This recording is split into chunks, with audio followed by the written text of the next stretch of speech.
ನಮ್ಮ ಕೇಂದ್ರ ಸಚಿವರ ಒಂದು ಆಫೀಸನ್ನು ಕೊಟ್ಟಿದ್ದರು, ಇವತ್ತು ರದ್ದು ಮಾಡಿದ್ದಾರೆ. ನನಗೆ ಗೊತ್ತಿದೆ ಯಾರ್ಯಾರಲ್ಲಿ ಇನ್ವಾಲ್ವ್ ಆಗಿದೆ. ನಾನು ಪರಮೇಶ್ ಸಾಹೇಬರಿಗೆ ಹೇಳೋದಿಷ್ಟೇ, ನಮ್ಮ ಜಿಲ್ಲೆ ಶಾಂತವಾಗಿತ್ತು, ನೀವು ಇದನ್ನು ದ್ವೇಷವಾಗಿ ಇದನ್ನು ರದ್ದು ಮಾಡಿದ್ದೀರಾ, ಇದಕ್ಕೆ ನೇರ ಹೊಣೆ ನೀವೇ. ನಮ್ಗೆ ಗೊತ್ತಿದೆ, ಇದು ಬೇಡ.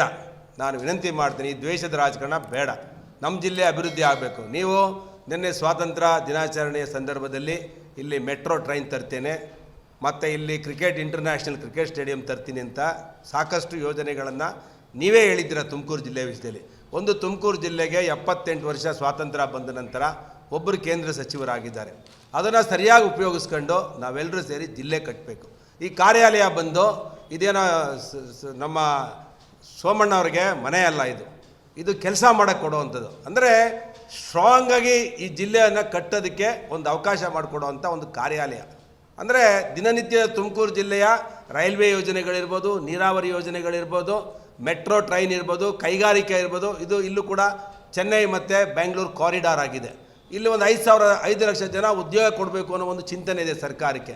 ಒಂದು ರಾಜ್ಯ ಸರ್ಕಾರ ಕೇಂದ್ರ ಸರ್ಕಾರದ ಜೊತೆ ಹೇಗಿರಬೇಕು? ಸೌಹಾರ್ದತೆಯಿಂದ ಇರಬೇಕಾ, ಇಲ್ಲ ದ್ವೇಷದಿಂದ ಇರಬೇಕಾ? ಒಂದು ಆಫೀಸ್ ಕೊಡೋಕ್ಕೆ ನೀವು ದ್ವೇಷ ಮಾಡ್ತೀರಾ ಅಂತ ಹೇಳಿದ್ರೆ, ಕ್ಷುಲ್ಲಕ ರಾಜಕಾರಣ ಮಾಡ್ತೀರಾ ಅಂತ ಹೇಳಿದ್ರೆ ಇದು ಸರಿಗಿಲ್ಲ. ನಾನಿವತ್ತು ರಾಜ್ಯ ಸರ್ಕಾರಕ್ಕೆ ವಾರ್ನ್ ಮಾಡ್ತಿದ್ದೇನೆ, ಮುಖ್ಯಮಂತ್ರಿಗಳಿಗೆ ಹೇಳ್ತಿದ್ದೇನೆ, ಈ ರೀತಿಯ ದ್ವೇಷದ ರಾಜಕಾರಣವನ್ನು ಮಾಡಬೇಡ್ರಿ. ಆಫೀಸ್ ಕೊಟ್ಟು ಇನಾಗ್ರೇಷನ್ ಆದಮೇಲೆ ವಾಪಸ್ ತಗೊಳ್ತೀರಾ ಅಂತ ಹೇಳಿದ್ರೆ ಯಾರಿಗೆ ಅವಮಾನ ಮಾಡ್ತಿದ್ದೀರಾ ನೀವು? ಸೋಮಣ್ಣ ಒಬ್ಬರು ಸೀನಿಯರ್ ರಾಜಕಾರಣಿ, ಸೀನಿಯರ್ ಮೋಸ್ಟ್ ಲೀಡರ್, ಸಾಕಷ್ಟು ಬಾರಿ ಮಂತ್ರಿ ಆಗಿದ್ದವರು, ರಾಜ್ಯದಲ್ಲಿ ಸುಮಾರು 35-40 ವರ್ಷದಿಂದ ಜನರ ಸೇವೆ ಮಾಡ್ತಿರೋಂಥವ್ರು. ಜನರ ಸೇವೆ ಮಾಡೋಕ್ಕೆ ನೀವು ಆಫೀಸ್ ಕೊಡೋಲ್ಲ ಅಂತ ಹೇಳಿದ್ರೆ ಏನು ದಬ್ಬಾಳಿಕೆ ಮಾಡ್ತೀರಾ? ಇದು ಬಾಸ್ತಿ ದಿನ ನಡೆಯಲ್ಲ. ಇದು ಪ್ರಜಾಪ್ರಭುತ್ವದಲ್ಲಿ ನಾವು ಇದ್ದೇವೆ, ಯಾವುದೋ ಒಂದು ಬ್ರಿಟಿಷರ ಕಾಲದಲ್ಲಿ ಇಲ್ಲ ನಾವು ಇದನ್ನು. ನಾನು ಈ ಕೂಡಲೇ ಇದನ್ನು ವಾಪಸ್ ತಗೊಂಡು ಸೋಮಣ್ಣವರಿಗೆ ಕೊಡಬೇಕು ಅಂತ ಹೇಳ್ತೇನೆ. ನಾನು ನೋಡಿದ್ದೇನೆ, ಏನು ಕಾರಣ ಕೊಟ್ಟಿದ್ದೀರಾ ನೀವು? ಮೈಸೂರಿನಲ್ಲಿ ಇವತ್ತು ನಾನು ನಿನ್ನೆ ನಂಜನಗೂಡಿಗೆ ಹೋಗಿದ್ದ ಸಂದರ್ಭದಲ್ಲಿ ಮೈಸೂರಿನಲ್ಲಿ ಆಲ್ಟ್ ಆಗಿದೆ. ಮೈಸೂರಿನಲ್ಲಿ IB ಒಳಗಡೆ ಯಾರ್ಯಾರು ಕೊಟ್ಟಿದ್ದೀರಾ ನೀವು? ದೇವೇಗೌಡರಿಗೆ ಕೊಟ್ಟಿದ್ದೀರಾ, ಈಗಿರುವಂಥ ಶಾಸಕರು GT ದೇವೇಗೌಡರಿಗೆ, ಅವ್ರ ಮಗನ ಕೊಟ್ಟಿದ್ದೀರಾ, ಅಲ್ಲಿ MLCಗಳಿಗೆ ಕೊಟ್ಟಿದ್ದೀರಾ IB ಒಳಗಡೆ. ಇಲ್ಲೇನ್ರಿ ಕಾನೂನು ನಿಮಗೆ IB ಒಳಗೆ ಕೊಡದಲ್ಲೇ ಇರೋದಕ್ಕೆ? ಕಾನೂನು ಮೈಸೂರು ಜಿಲ್ಲೆಗೆ ಸಿದ್ದರಾಮಯ್ಯನವರೇ, ನಿಮ್ಮ ಮೈಸೂರು ಜಿಲ್ಲೆ ನೀವು ಕೊಟ್ಟಿಲ್ಲ. ನೀವು IB ತೆಗೆದು ನೋಡ್ರಿ, ನೀವು ಎಲ್ಲಿ ಕೊಟ್ಟಿರ? ಪ್ರವಾಸೋದ್ಯಮ ಇಲಾಖೆ ಒಳಗಡೆ ಅಲ್ಲಿ 3 ಜನ MLAಗಳ ಕಚೇರಿ ಆಫೀಸ್ ಕೊಟ್ಟಿದ್ದೀರಾ. ಇಲ್ಲಿ ಯಾವ ಕಿತ್ತು ಹಳೆ ಬಿಲ್ಡಿಂಗ್ನ ರಿಪೇರಿ ಮಾಡಿಸಿ ನಾವು ಇದನ್ನು ನವೀಕರಣ ಮಾಡಿದಂಥ ಸಂದರ್ಭದಲ್ಲಿ ನಾಳೆ ನಾವು ಎಲ್ಲರನ್ನು ಕರೆದಿದ್ದೇವೆ ಇನಾಗ್ರೇಷನ್ಗೆ, ಇಡೀ ಜಿಲ್ಲೆಯಲ್ಲಿರುವಂಥ ಕಾರ್ಯಕರ್ತನ, ಜನಪ್ರತಿನಿಧಿಗಳನ್ನು. ಇಂಥ ಸಂದರ್ಭದಲ್ಲಿ ದ್ವೇಷದ ರಾಜಕಾರಣ ಮಾಡ್ತೀರಾ? ಮಾಡಿರಿ ನೋಡೋಣ. ಆಗಿದ್ರೆ ತುಮಕೂರು ಜಿಲ್ಲೆ ಕರ್ನಾಟಕ ಅಭಿವೃದ್ಧಿ ಪಥದ ಕಡೆ ಹೋಗ್ಬೇಕಾ, ದ್ವೇಷದ ರಾಜಕಾರಣದಲ್ಲಿ ಇರಬೇಕಾ? ಇದಕ್ಕೆ ಉತ್ತರ ಹೇಳ್ಬೇಕು ಸರ್ಕಾರ. ಜನ ಉತ್ತರ ಕೊಟ್ಟಿದ್ದಾರೆ. ಪಾರ್ಲಿಮೆಂಟ್ ಚುನಾವಣೆ ಸೋಲಿಂದ ನೀವು ಇನ್ನೂ ಅರಸ್ಕೊಳ್ಳೋಕ್ಕಾಗಿಲ್ಲ. ಸೋಮಣ್ಣವ್ರು ಇಲ್ಲಿ ಬಂದಿರುವಂಥ ಲೀಡ್ನ ಅರಸ್ಕೊಳ್ಳೋಕ್ಕಾಗಿಲ್ಲ. ಏನು ಸೋಮಣ್ಣವ್ರು ಇವತ್ತು ಇತಿಹಾಸದಲ್ಲಿ ಹೈಯೆಸ್ಟ್ ಓಟಲ್ಲಿ ತುಮಕೂರು ಜಿಲ್ಲೆಯಲ್ಲಿ ಗೆದ್ದರು, ಇದನ್ನು ಅರಸ್ಕೊಳ್ಳೋಕ್ಕಾಗಿಲ್ಲ ಕಾಂಗ್ರೆಸ್ನವ್ರಿಗೆ.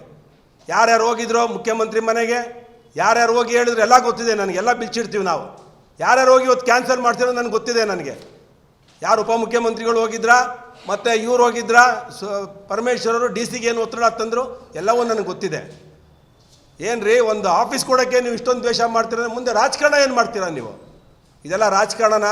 ಕರ್ನಾಟಕದ ಜನ ನಿಮಗೆ ಹೈಯೆಸ್ಟ್ ಮತ ಕೊಟ್ಟಿದ್ದು, ಹೈಯೆಸ್ಟ್ ಸ್ಥಾನ ಕೊಟ್ಟಿದ್ದು ಒಳ್ಳೆ ಕೆಲಸ ಮಾಡಿ ಅಂತ, ದ್ವೇಷ ಮಾಡೋಕ್ಕಲ್ಲ. ಈ ಕೂಡಲೇ ಇದನ್ನು ವಾಪಸ್ ತಗೋಬೇಕು, ಇಲ್ಲ ಉಗ್ರ ಹೋರಾಟವನ್ನು ಎದುರಿಸಬೇಕಾಗುತ್ತೆ ಜಿಲ್ಲೆ ಒಳಗಡೆ.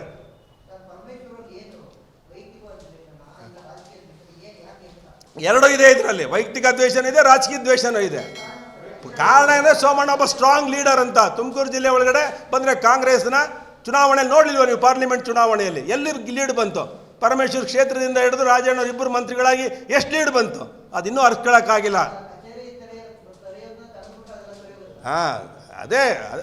ಅದೇ ಕಾರಣಕ್ಕೆ ತಾನೇ ಇನ್ನೇನಕ್ಕೆ ಮಾಡ್ತಾರವರು? ಇನ್ನೇನಕ್ಕೆ ಆಫೀಸ್ ರದ್ದು ಮಾಡ್ತಾರವರು? ಎಕ್ಸಾಕ್ಟ್ಲಿ, ಜನಗಳ ಸೇವೆ ಆಗಬಾರ್ದು, ಜನಗಳು ಕರ್ನಾಟಕದಲ್ಲಿ ಸಾಯಬೇಕು ಅನ್ನೋದೇ ಅವ್ರಿಗೆ ಉದ್ದೇಶ. ತುಮಕೂರು ಜಿಲ್ಲೆಯಲ್ಲಿ ಯಾವುದೇ ಸೋಮಣ್ಣವ್ರು ಬಂದರೆ ಏನಾಯಿತು? 2 ತಿಂಗಳಲ್ಲಿ ಅವರು ಎಷ್ಟು ರೈಲ್ವೆ ಅಂಡರ್ ಬ್ರಿಡ್ಜ್ಗಳು ತಂದರು, ಎಷ್ಟು ರೈಲ್ವೆ ಹಣಗಳನ್ನು ಬಿಡುಗಡೆ ಮಾಡಿದ್ದಾರೆ. ಅವರೊಂದು ಕನಸಿದೆ, ಬ್ಯಾಂಗ್ಳೂರು ಟು ತುಮಕೂರು. ಏನು ರೈಲ್ ಅದು?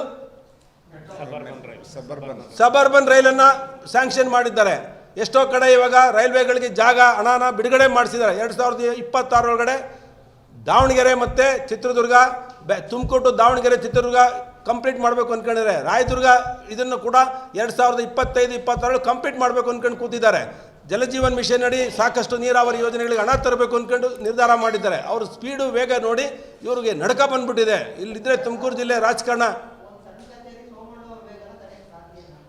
ಖಂಡಿತ ಕಾರ್ಯಾಲಯ ಹೃದಯ ಭಾಗ ಇದ್ದಂಗೆ ನಿಮ್ಗೆ ಗೊತ್ತಿರಲಿ.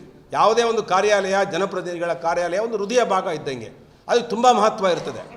ಅದಕ್ಕೆ ನಾವು ಹೇಳಿರೋದು ಈ ಆಫೀಸನ್ನು ನಮ್ಮ ರಾಜಕಾರಣ ಮಾಡೋದಕ್ಕಲ್ಲ, ಡೆವಲಪ್ಮೆಂಟಿಗೆ. ನೀವು ಎಷ್ಟು ಕೇಂದ್ರದ ಪ್ರಾಜೆಕ್ಟ್ಗಳು ಎಷ್ಟಿದೆ? ನಾನು DC ಮೇಡಮ್ ಅವ್ರಿಗೆ ಹೇಳ್ತೇನೆ, ದಯವಿಟ್ಟು ನಿಮ್ಮನ್ನು ನಾವು ತರಲ್ಲ ಇಲ್ಲಿ ರಾಜಕೀಯಕ್ಕೆ, ನೀವು ಸರ್ಕಾರ ಹೇಳ್ದಂಗೆ ಕೇಳ್ತೀರಾ. ಆದರೆ ಪರಮೇಶ್ವರ್ ಸಾರಿಗೆ ಮಾತ್ರ ಹೇಳ್ತಾ ಇದ್ದೇನೆ, ದಯವಿಟ್ಟು ನೀವು ಸಜ್ಜನ ರಾಜಕಾರಣಿಗಳಂತ ಇಡೀ ಕರ್ನಾಟಕದ ಜನ ಹೇಳ್ತಾರೆ.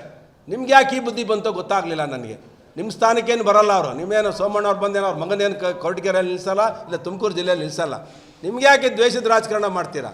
ದಯವಿಟ್ಟು ನೀವು ವಿಶ್ವಾಸದಲ್ಲಿ ಹೋಗಿರಿ. ನಮ್ಮೆಲ್ಲರನ್ನೂ ವಿಶ್ವಾಸಕ್ಕೆ ಯಾವ ರೀತಿ ತಗೊಂಡು ಹೋಗ್ತಿದ್ದೀರೋ ಮುಂದೇನೂ ಕೂಡ ಸೋಮಣ್ಣವ್ರನ್ನ ಮತ್ತು ಕೇಂದ್ರ ಸರ್ಕಾರವನ್ನು ನೀವು ನರೇಂದ್ರ ಮೋದಿ ವೇಗ ಇರಲಿ, ಸೋಮಣ್ಣನ ವೇಗ ತಡ್ಕೊಳ್ಳೋಕ್ಕಾಗಿಲ್ಲ ನಿಮಗೆ. ನಾನು ವಿನಂತಿ ಮಾಡ್ತೇನೆ ಇಲ್ಲಿನ ಕಾಂಗ್ರೆಸ್ಸಿನ ನಾಯಕರುಗಳಿಗೆ, ನಿಮಗೆ 136 ಸೀಟು ಬಹಳ ವರ್ಷಗಳ ನಂತರ ಬಂದಿದೆ. ಅದನ್ನು ಜನ ಕೊಟ್ಟಿರೋದು ಒಂದು ಒಳ್ಳೆಯ ಸರ್ಕಾರ ಕೊಡಿ ಅಂತ, ದ್ವೇಷದ ರಾಜಕಾರಣ ಮಾಡಬೇಡಿ ಅಂತ. ಈ ಕೂಡಲೇ ಈ ಆದೇಶವನ್ನು ವಾಪಸ್ ತಗೋಬೇಕು, ಇಲ್ಲ ಅಂದರೆ ಪ್ರತಿಭಟನೆ ಎದುರಿಸಬೇಕಾಗುತ್ತೆ ಕಾಂಗ್ರೆಸ್ ಸರ್ಕಾರ ಮತ್ತು ಜಿಲ್ಲಾ ಆಡಳಿತ. ಯಾವ್ದು ನೋಡ್ರಿ ಆಡಳಿತನೇ ಏನು ರೀ? ಈಗ ನಾನು ಹೇಳಿದ್ನಲ್ರಿ, ಮೈಸೂರು ಜಿಲ್ಲೆಯಲ್ಲಿ ಸಿದ್ದರಾಮಯ್ಯನವರು ಅಲ್ಲಿ IB ಇದೆ, ಹೊಸ IB ಕಟ್ಟಿದ್ದಾರೆ. IB ಒಳಗಡೆನೆ GT ದೇವೇಗೌಡರ ಆಫೀಸ್ ಇದೆ. ಹರೀಶ್ ಅವರ ದೇವೇಗೌಡರ ಮಗನ ಆಫೀಸ್ ನಾನು ನೋಡಿದೆ, ಕಣ್ಣಿಂದ ನಿನ್ನೆ ನೋಡ್ಕೊಂಬಂದಿದ್ದೀನಿ ನಾನು. ನಿನ್ನೆ ಇದು ಯಾವುದೋ ಹಳೇದು ಹೇಳ್ತಿಲ್ಲ ನಾನು. ಅಲ್ಲೇ MLC ಆಫೀಸ್ ಕೊಟ್ಟಿದ್ದಾರೆ. ಅಲ್ಲೇ ಎಲ್ಲ ರಾಜಕಾರಣಿಗಳು IB ಒಳಗಡೆ ಕೊಟ್ಟಿದ್ದಾರೆ. ನಾವು IB ಒಳಗಡೆ ಇದು ಹಳೇ ಬಿಲ್ಡಿಂಗಿಗೆ ನಾವು ಕೊಟ್ಟಿದ್ದು ಜಾಗನ ಏಕಾಏಕಿ ವಾಪಸ್ ತಗೊಳ್ತಾರೆ ಅಂತ ಹೇಳಿದ್ರೆ ಇಟ್ಸ್ ನಾಟ್ ಕರೆಕ್ಟ್. ಇದಕ್ಕೆ ಸರ್ಕಾರ ಮಾಡೋ ಕೆಲಸ ಅಲ್ಲ. ಈ ಥರ ನೀಚ ರಾಜಕಾರಣವನ್ನು ಮಾಡಬಾರ್ದು, ಕ್ಷುಲ್ಲಕ ರಾಜಕಾರಣವನ್ನು ಮಾಡಬಾರ್ದು, ದ್ವೇಷದ ರಾಜಕಾರಣ ಮಾಡಬಾರ್ದು. ಸರ್ಕಾರ ಯಾವತ್ತೂ ಪಾಸಿಟಿವ್ ಆಗಿರಬೇಕು. ಸೋಮಣ್ಣ ಒಂದು ಶಕ್ತಿ, ಅದನ್ನು ಉಪಯೋಗಿಸ್ಕೊಂಡು ಈ ಜಿಲ್ಲೆ ಕಟ್ಟುವಂಥ ಕೆಲಸ ಮಾಡಬೇಕು, ರಾಜ್ಯ ಕಟ್ಟುವಂಥ ಕೆಲಸ ಮಾಡಬೇಕು ಕಾಂಗ್ರೆಸ್ ಸರ್ಕಾರ.